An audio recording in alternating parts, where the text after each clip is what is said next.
Hello, YouTube subscribers. Today or tonight, whenever you're watching this, I am doing another horror movie review. And tonight's horror movie review is Terrifier 2. Because yesterday I did a review, not just on one, but three horror movies. The Ninth Circle, All Hallows Eve, and the very first Terrifier. So since I did a review on those three movies, which basically the Ninth Circle was basically, like I said in that last video, a test run. All Hallows Eve, by then the director knew, but still as a test run. And then, but by the very first Terrifier movie, he actually knew for sure that the character would work. So, including tomorrow, Friday, me and my friend and another friend is gonna go see the third Terrifier movie. So, I'm very excited. So is he. So, Terrifier 2.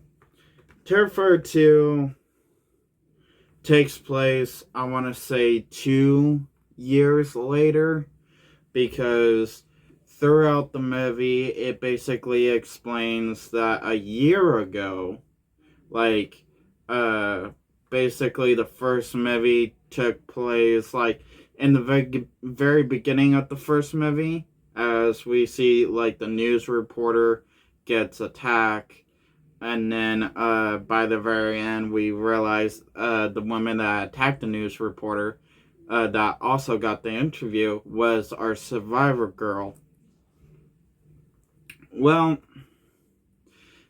comes to turn out by this movie, the whole rest of the movie, like the beginning, like not the very beginning, but like the beginning where we see Art the Clown get ready, and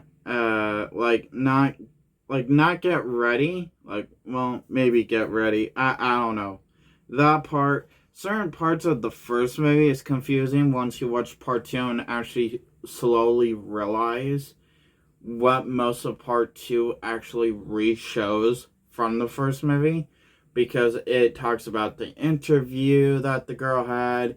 It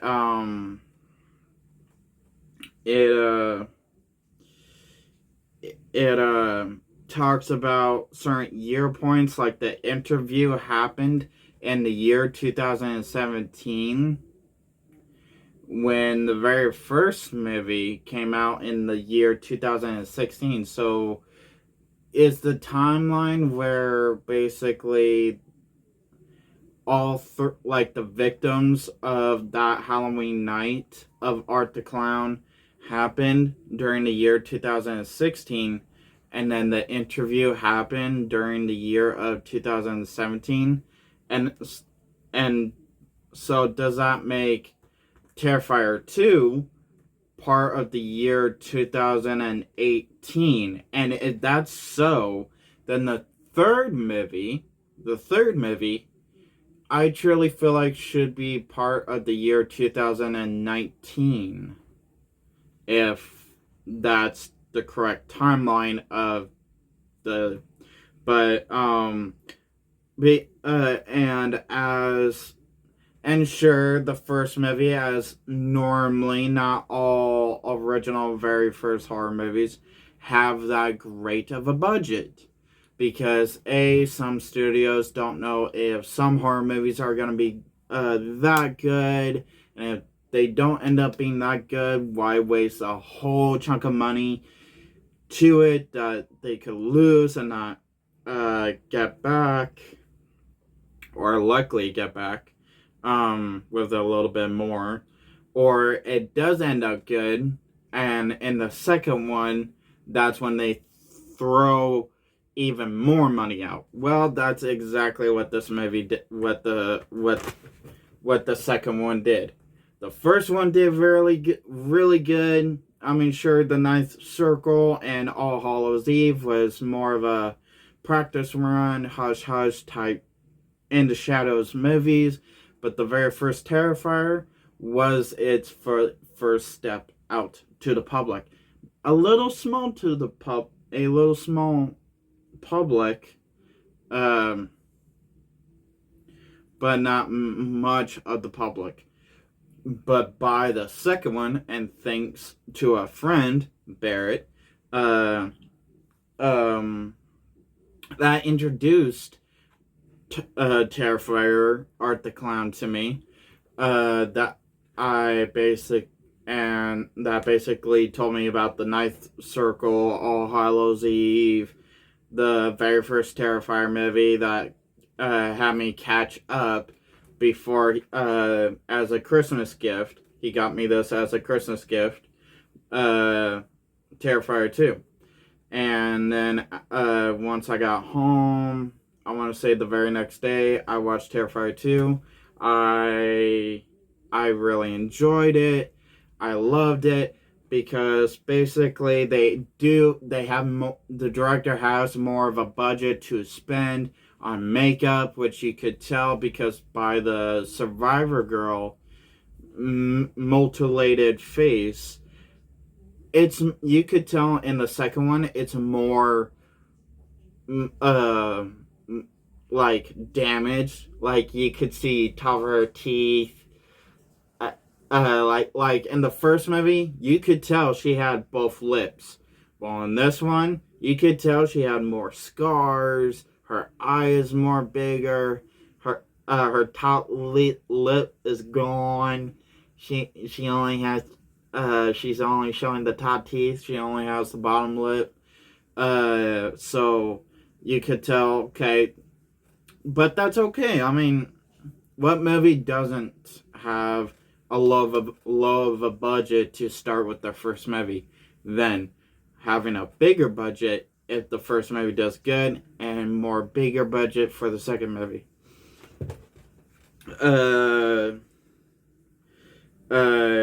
Art the Clown. I mean, his kills are good. I mean, in the first movie, the only thing that was iconic, like really memorable from the first movie, was basically his kill. Only one kill out of that whole movie. I mean, sure, all the kills from the first movie are basically mostly horror tropes. The storyline was horror tropes. Even though, yeah, sure, in my review I made it really sound bad, but it was a good movie. Still is. But the only thing that's memorable out of every kill, every scene that Art the Clown had, was basically the blonde hanged upside down, cut straight down the middle from her, basically, vagina to her, almost her whole entire head. That kill was, to me, as I hear from everyone, is the only thing memorable from the very first movie. Now, ever since from the Ninth Circle, but a little bit more getting into Terrifier, what's been more also creepy and memorable from the very first Terrifier, what is his smile, his big wide smile. Okay, well, cool. But that was always a thing back ever since back from the Ninth Circle. It's just been getting a little bit better once it got to the very first Terrifier movie. Now, Terrifier 2, step it up a little bit. The director stepped it up a little bit. He made it a little bit more exciting. A lot of people said this Terrifier 2 was a little too long. Debatable. I mean, that's what they also said about the Batman movie, but the Batman movie was 2 hours long, and Terrifier 2 is only 1.39 minutes long. So to me, compared to 2 hours, Terrifier 2 is not that long. Second of all, the only thing rememberable than Art the Clown's big, wide, normal smile look is basically, as else will agree, his big, wide smile with the sunflower sunglasses. That became iconic, especially because that's basically the most biggest thing for Spare Halloween to sell in Spencer's. Art the Clown, Foam Baby, with the sunflower glasses, a light up sign that you could hang up on your wall with him wearing the sunglasses. Almost everything is him having the sunglasses. You could go down the Halloween store and buy the sunglasses. You could buy animatronic from Spare Halloween and Party City with the sunglasses. Like, you could also take them off, but it comes with. Another thing that's iconic, not just from the second movie, but also from the first movie, is his little horn thing, his little clown horn, to annoy people. Um,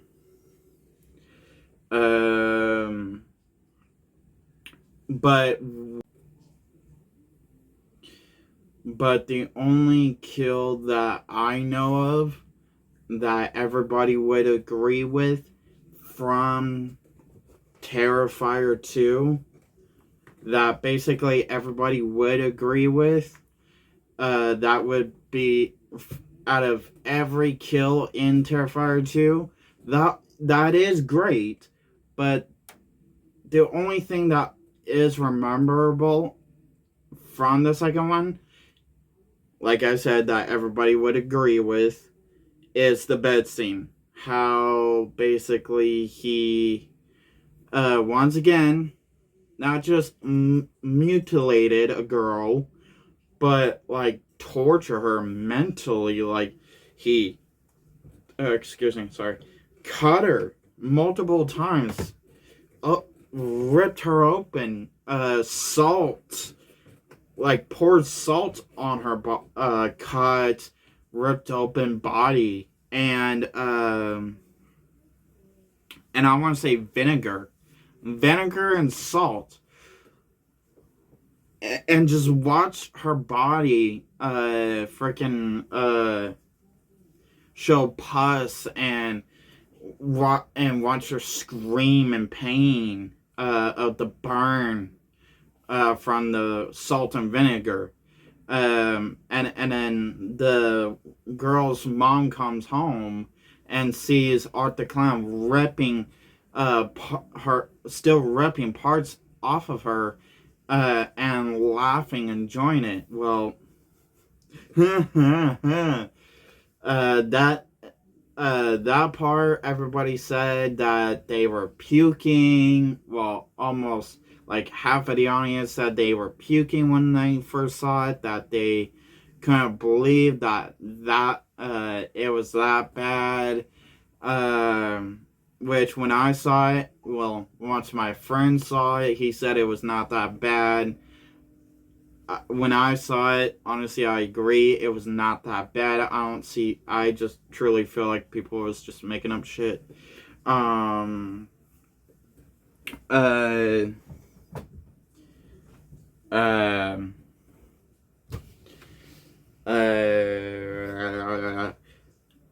there was a little girl, Art the Clown had a friend this time in Terrifier 2. Recently, it kind of starts off where the first movie ended.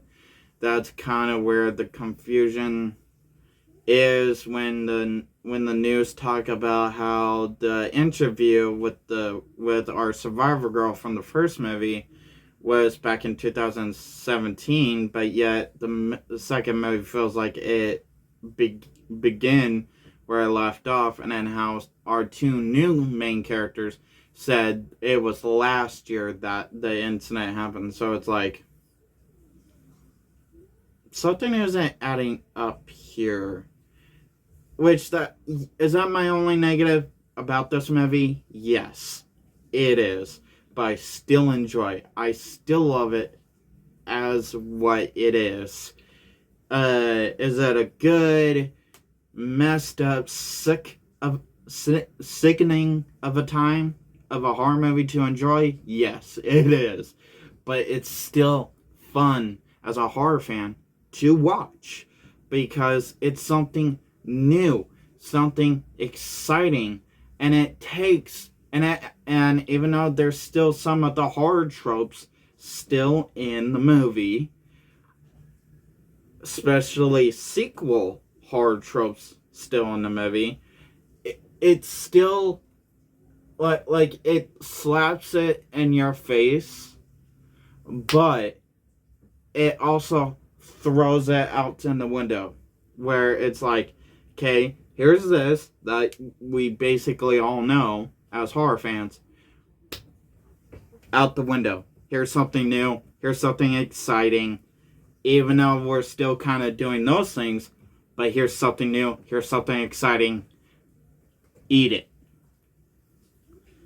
Stuff in your face, basically. Like the kills at the bed, the store worker, how Art the Clown was just basically doing like,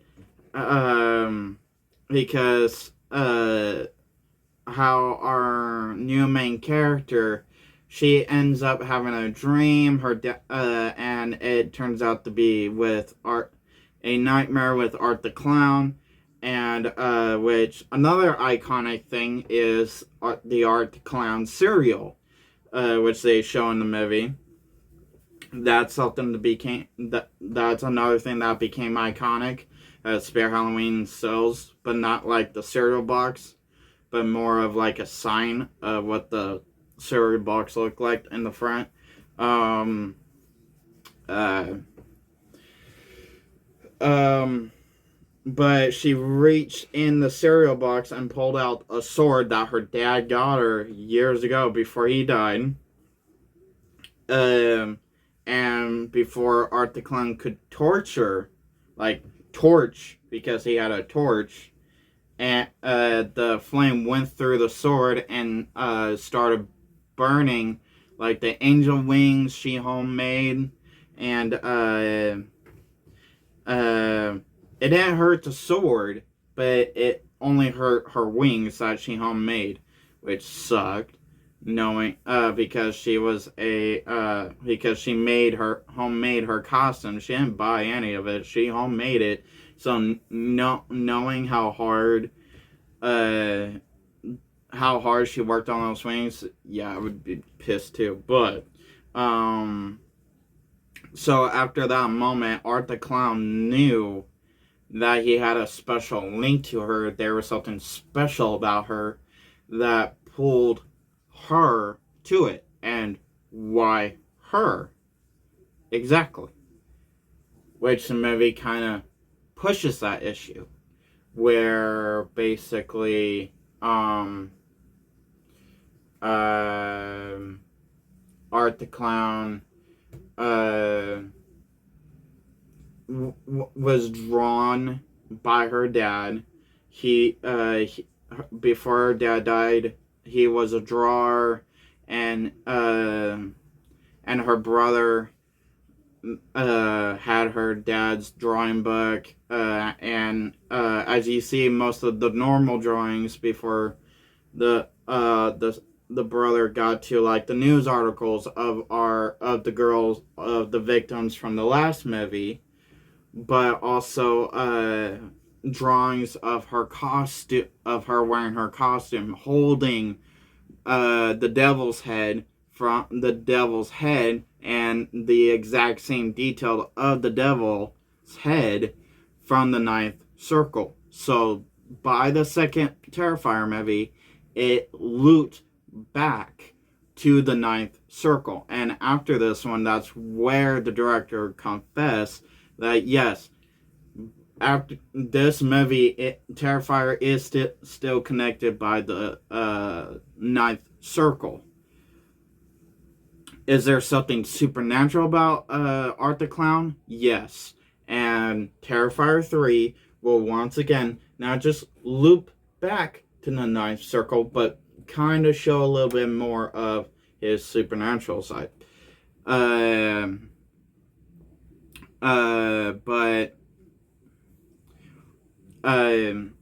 Sienna, our main survivor girl, she on Halloween night goes to a party, then then has to fight Art the Clown to save her brother. Their mom died, which he kills her in the most terrible way. At first, basically how he killed her, he basically freaking shotgun. He basically shoot her, and she had she was in her car, and then he shot her. Or I think he was in the car, and she was outside the car, and either other way, he shot her, and then once the son saw, because the son ran away because her and the son didn't really have a good enough relationship. It seemed like the daughter had some relationship with the mom, but not much. Once the son came back, he saw Art the Clown just stuff mashed potatoes in her face, that in the bullet hole wound, which her face was almost completely gone, so it was basically the whole entire head.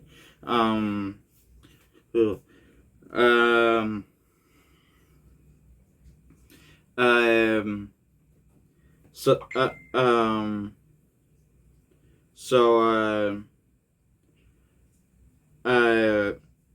then Art the Clown had a little friend along the way through Terrifier 2, which is a little girl, which she also became iconic, which Party City did an animatronic of her because everybody liked her. Trick or Treat Studios did a costume of the little girl, which was cool, of how her character was added, how she became iconic to the Terrifier universe, along the other things from Terrifier 2.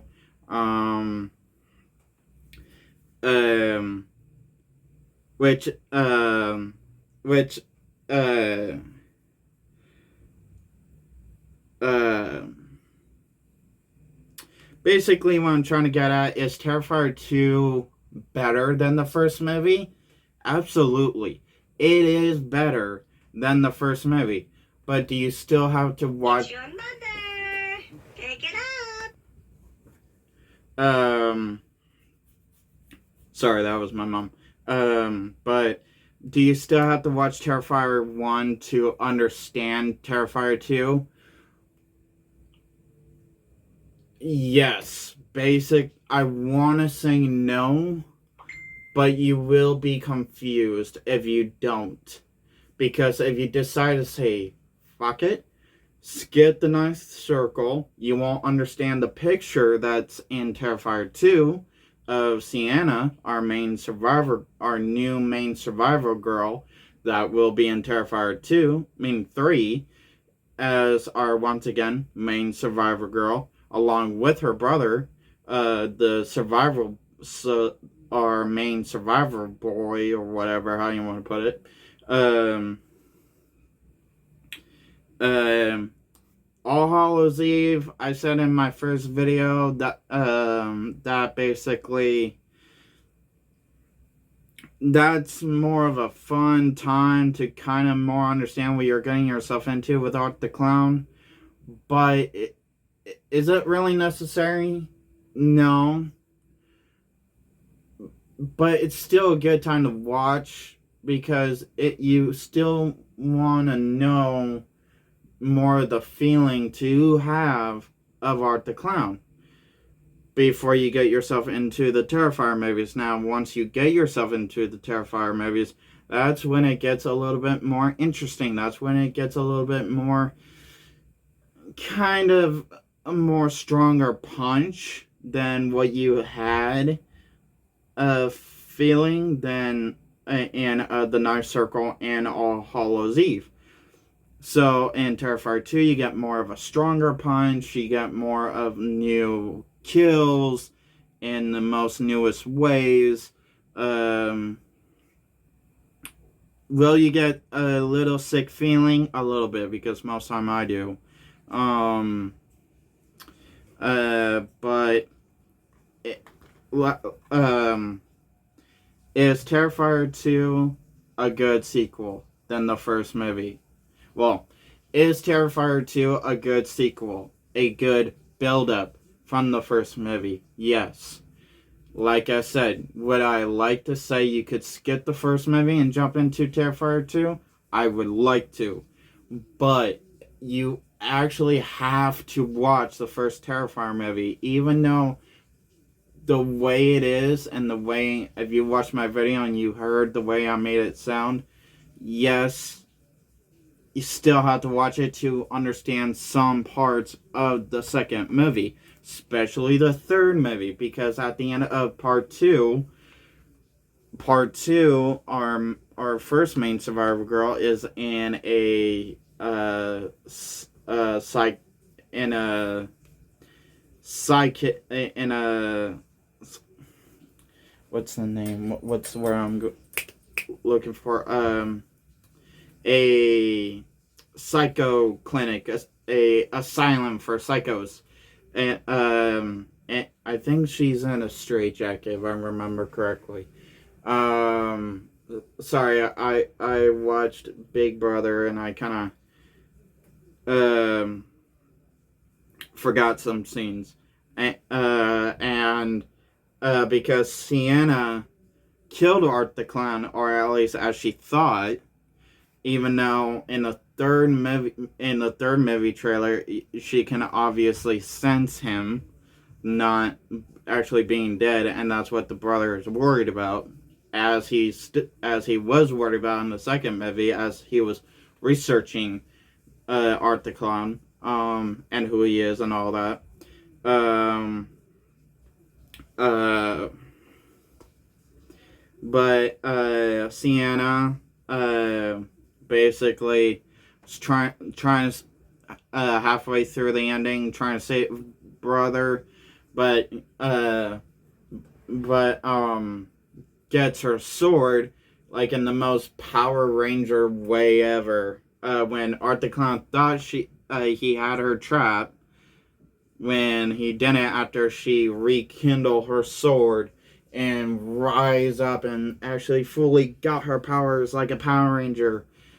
Yeah, is that also one of my negatives? Sure.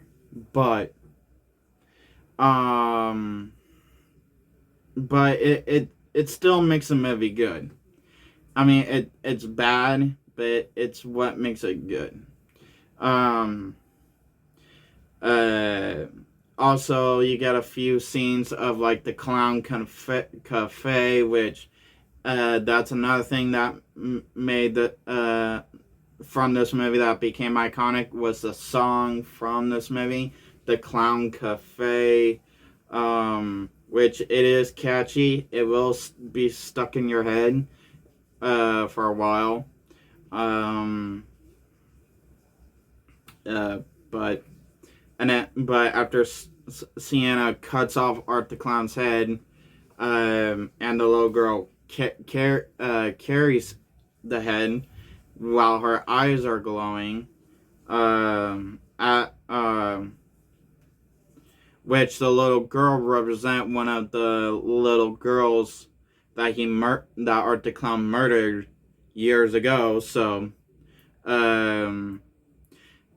another thing that's my negative, in the very beginning when he's washing his clown costume, like after he cleans his clown costume and after they introduce the little clown girl, um and after he's cleaning up his mess with a broken mop, they had a off-kill scene, which I'm like, okay, that to me that's stupid. I mean, it's kind of the beginning of the movie. I I just didn't like it how it was an off-kill scene of his second person in the second movie that he killed. So it's like, you couldn't show it. You automatically quickly had to skip it. But anyway, so that's another negative of mine. But do I like the story plot? Yes. Do I like the ending? Yes, because it's, and including the post-credit scene, because the post-credit scene is where our first movie, Survivor Girl, is in the asylum going crazy, psycho, laughing, singing the Clown Cafe song. And then after basically after the nurse realized she basically wrote Art the Clown with her own shit all over the walls, and then give birth to Art the Clown's head, and that's how the movie ends. So, as that, like I said, I do like the story plot, I do like the ending, I do like the kills, even though it does have somewhat little sequel horror tropes. But, as I said, he throws out the window once he brings in something new. Am I really excited to go see Terrifier 3 tomorrow? Yes, I am. I can't wait to see what it brings to the screen for the very first time. I heard there's nothing really new. I heard it's losing its vibe. I heard some negative things. I heard some good things about it. So, but I'm still excited. Drop your comments down below. What did you think of Terrifier 2? Anything Terrifier-wise from the Ninth Circle, All Hallows Eve, Terrifier 1, Terrifier 2. Just drop it in the comments down below. What's your favorite kill that Art the Clown did? What's your favorite scene with Art the Clown? Who's your favorite survival character that basically so far survived the Terrifier movies? Please hit that like button if you liked this video. Please hit that dislike button if you didn't like this video. And please put in the comments down below what you did not like me doing during my videos.